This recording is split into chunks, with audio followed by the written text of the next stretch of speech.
Друзья, всем привет. Не смог удержаться. Короче, бошку ломал, как, чё.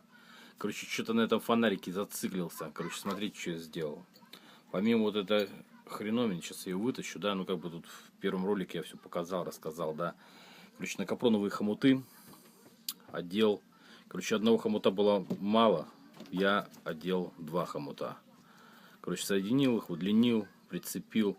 Короче, такой шпагат на удавку вдвойне. Короче, через трубка через трубку, короче, типа от компрессора для аквариумных рыбок был шланг, кусок отрел, ну, чтобы, короче, можно было вот так тягать. И еще, короче, фишка в чем, я на скотч прилепил кусок пищевой фольги сюда, присобачил. Ага, получается как отражатель. Уже ходил сейчас по ограде, как, ой, блин, как средневековый, короче, инквизитор с этой лампочкой. Ну, как бы не удержался, чтобы не полазить по ограде. Короче, ну что, ветра не боится, уже проверено. Короче, вот так вот она светит. Телефон как бы хреновато передает, короче, все эти дела. Ну, дойдем, вот собака лежит. Вот, освещает как бы нормально. Ну, как бы, ну, прошу заметить, что это телефон. Это как бы без подсветки, просто без ни хрена. Разворачиваю обратной стороной, все, темнота. Темень кромешная.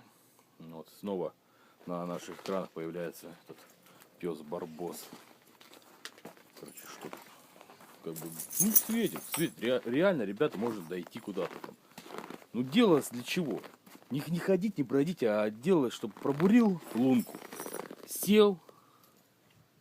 Вот, светло. Светло, даже камера передает. Как бы освещение как бы нормальное.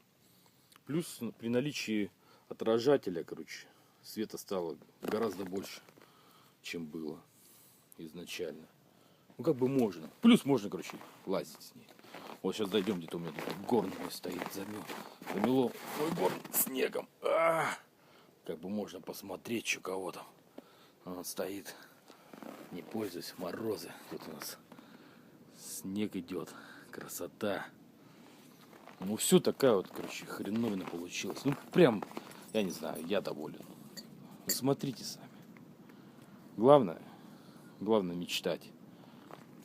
Пока мы мечтаем, мы живем. Всем пока.